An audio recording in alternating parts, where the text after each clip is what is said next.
नमस्कार विद्यार्थी मित्रांनो. आज आपण आंबेडकरी मराठी कविता या मराठी कवितेतील एका महत्त्वाच्या प्रवाहाची एक महत्त्वाची कविता आज आपण अभ्यासणार आहोत. या कवितेचं शीर्षक आहे अजून थोडा वेळ. अजून थोडा वेळ या कवितेचे कवी महाराष्ट्रातील नव्हे तर जगातील एक अग्रगण्य कवी म्हणून ज्यांची ओळख आहे असे नामदेव ढसाळ यांची ही कविता आपण अभ्यासणार आहोत. आंबेडकरी जाणिवेच्या कवींमध्ये नामदेव ढसाळ यांचा क्रमांक हा अत्यंत महत्त्वाचा आहे, वरचा आहे. नामदेव ढसाळ यांचं पूर्ण नाव नामदेव लक्ष्मण ढसाळ. त्यांचा जन्म 1949 साली आणि त्यांचं निर्वाण झालं 2014 साली. नामदेव ढसाळ हे नावच काफी आहे. एक विद्रोहाचा अंगार, एक पेटती मशाल, एक ज्वालामुखी म्हणूया आपण, अशा प्रकारचा हा एक वेगळा कवी आहे. हा केवळ कवी नाही, हा एक विद्रोही कार्यकर्ता आहे, एक नेता आहे. आणि म्हणून नामदेव ढसाळांच्या कवितेला समजून घेण्यासाठी या कवितेची पार्श्वभूमी समजून घेणं अतिशय महत्त्वाचं आहे. मुंबईच्या बकाल वस्त्यांमध्ये नामदेवाचं बालपण गेलं आणि कार्यकर्ता ते टॅक्सी ड्रायव्हर किंवा टॅक्सी ड्रायव्हर ते कार्यकर्ता असा नेता, दलित पॅन्थरचा नेता, अशी नामदेव ढसाळांची झालेली प्रगती आहे. हा प्रवास काही सोपा नव्हता. मुंबईच्या गोलपिठा नाक्याचं वर्णन त्यांच्या एका काव्यसंग्रहामध्ये येतं. मुंबईतलं वेगवेगळं दर्शन म्हणजे महानगरीय जाणिवेचं दर्शन नामदेव ढसाळांच्या कवितेमध्ये घडतं.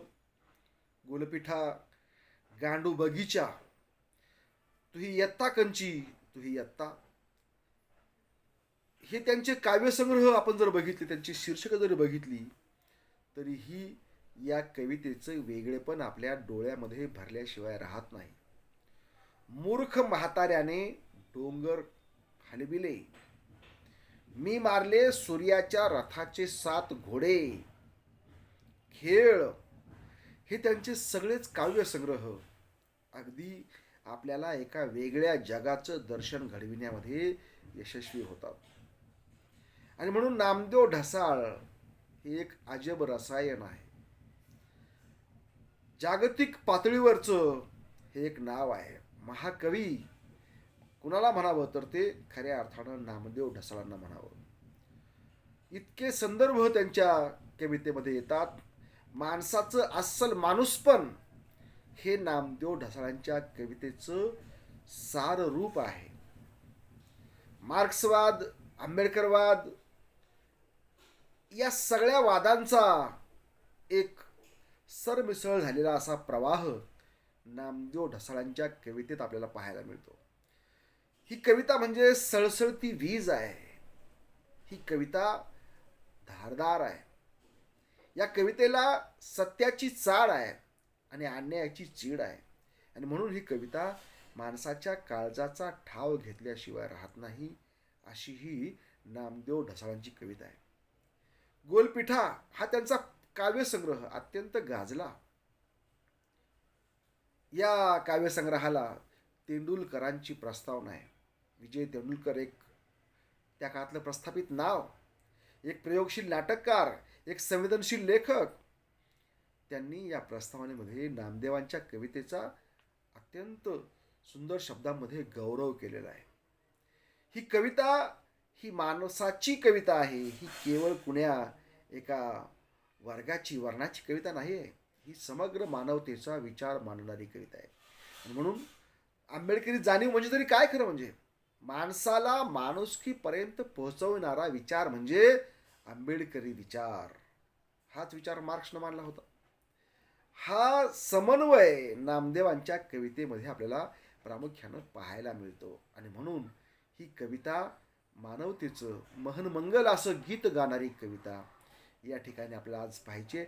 या कवितेचं शीर्षक आहे अजून थोडा वेळ. खरं म्हणजे ही कविता संवादात्मक आहे.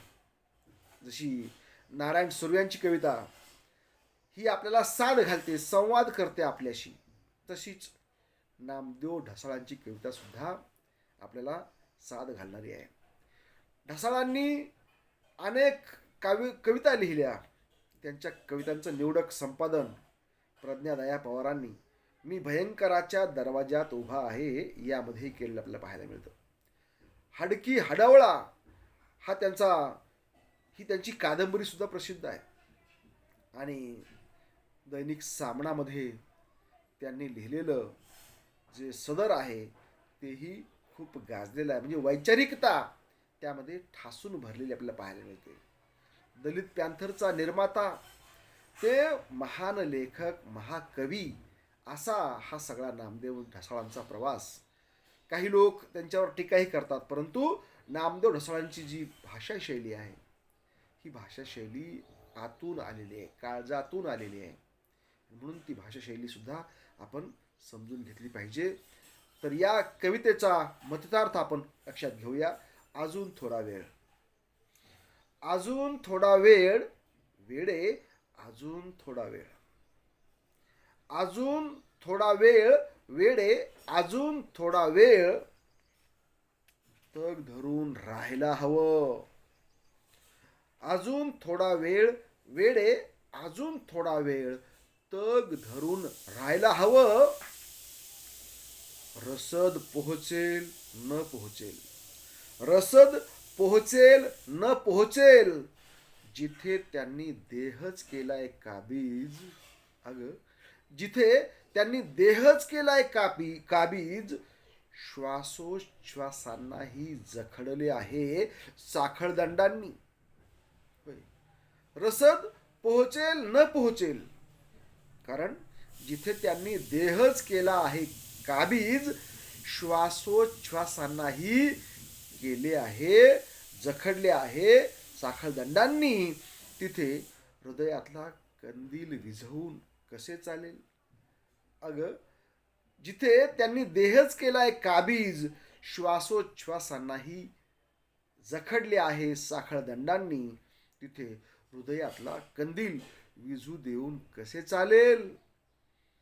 जुलमाला काही हंगाम नसतो, जुलमाला काही हंगाम नसतो, की जो बरसत राहतो ठराविक काळ.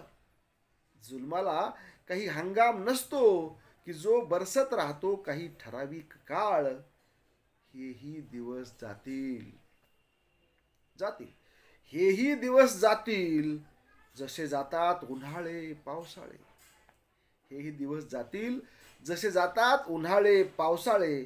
तो बघ दुरातून, तो बघ दुरातून इन्क्लाबचा ध्वनी झंकारून उठलाय.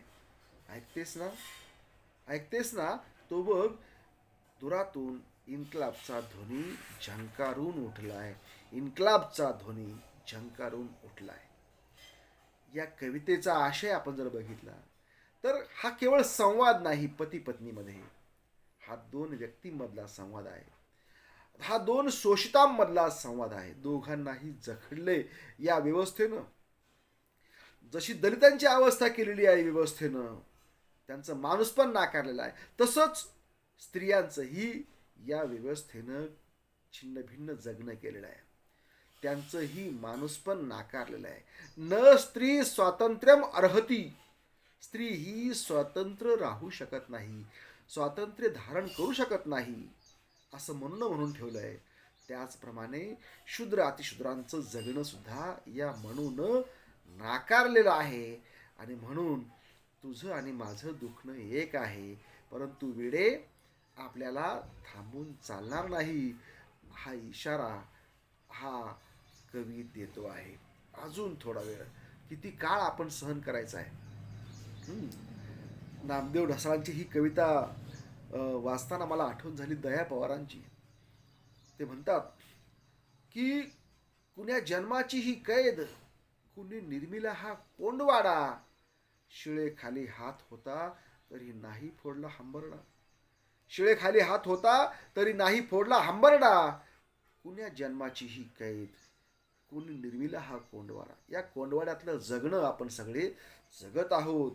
आणि हीच जाणीव या ठिकाणी नामदेव ढसाळांच्या कवितेमध्ये प्रकर्षाने व्यक्त होते की अजून थोडा वेळ, वेळे अजून थोडा वेळ, आपण तग धरून राहायलाच हवं. इतका वेळ आपण तग धरून राहिलोत, जगलोत कसे बसे, कारण जगण्यासारखी परिस्थितीच नव्हती. या व्यवस्थेनं तुझं माझं जगणं नाकारलेलंच होतं. या व्यवस्थेनं तुझ्या माझ्या जगण्याला बंधनं लादली होती, तरीही आपण जगलोत ना कशी तरी. आणि म्हणून अजून सुद्धा काही वेळ आपण जगलंच पाहिजे, तग धरलीच पाहिजे. तो बघ, इन्कलाबचा ध्वनी कुठंतरी गुंजतोय, दूर आहे तो आवाज. फ्रान्समध्ये क्रांती झाली, चीनमध्ये क्रांती झाली, रशियामध्ये क्रांती झाली, आपल्या देशातही भारतातही सामाजिक क्रांती होईल. एक ना एक दिवस इथं समतेचं राज्य येईल. या विषमतेच्या राज्यामध्ये समता क्रांती बनून येईल, हा विशाल असा विश्वास नामदेव ढसाळ या ठिकाणी व्यक्त करतायत. रसद पोहोचेल न पोहोचेल, आपल्याला कोणी मदत करेल का, करील किंवा न करील, काही विश्वास नाही आहे. कारण आपला देहच साखळ दंडांनी जखडला. या व्यवस्थेनं हालचाल करायला थोडीही जागा नाही. बुद्ध म्हणतात, आत्मदीप भव सखे, तोच विचार तुला मला जगायचा, की आपण स्वतःलाच घडवायचे, कोणीतरी येईल आणि आमचा उद्धार करेल. या विश्वासामध्ये आता फार दिवस राहायचं नाही, तग धरायची आहे आणि आपल्याला उठाव करायचा आहे. रसद पोहोचेल किंवा न पोहोचेल हा मुद्दा नाही आहे, कारण त्यांनी आपल्या श्वासावरच बंधनं लादलेली आहेत. ही व्यवस्था तुमच्या माझ्या जगण्यावर पहारे आणू इच्छिते आहे. आपल्या हालचालीला केंद्र, आपल्या हालचालीला ती टिपू पाहते आहे, हालचाल सुद्धा करू देत नाही. आवाज काढला तर बंदुकीची गोळी आहे, पायरी सोडायची नाही आहे. कितीतरी बंधनं आपल्यावर लादलेली आहेत, म्हणून पण हारून चालेल का, नाही. तो आवाज येतोय ना दुरून इन्कलाबचा, तो आवाज आपल्याला बुलंद करायचा आहे. जातील हेही दिवस. आणि हा जुलूम काय एक दिवसाच आहे का, की जसा पावसाळ्यातच पाऊस पडतो, हिवाळ्यातच थंडी वाजते, उन्हाळ्यातच ऊन लागतं, तसं नाही आहे. 12ही महिने 24 तास हा सतत जुलूम. धर्मांधांनी अखंड छळले, धनवंतांनी तसेच पिळले, अण्णाभाऊ म्हणतात. त्याचप्रमाणे अखंडपणानं हा आमच्यावरचा जात जुलूम सुरूच आहे. याला काही हंगाम नसतो, हा बारमाही चालू आहे. आणि म्हणून आपण हारून चालेल का, नाही चालणार आहे. तो बघ, दुरातून इन्कलाबचा ध्वनी झंकारून उठला आहे. ऐकतेस ना सखे, ऐकतेस ना. हा आशावाद सांगणारी ही कविता खरोखरच अद्भुत अशा प्रकारची कविता आहे. आपण मुळातून समजून घ्यावी अशी ही कविता आहे. नामदेव ढसाळ समग्रपणे वाचावा असा हा कवी आहे. धन्यवाद.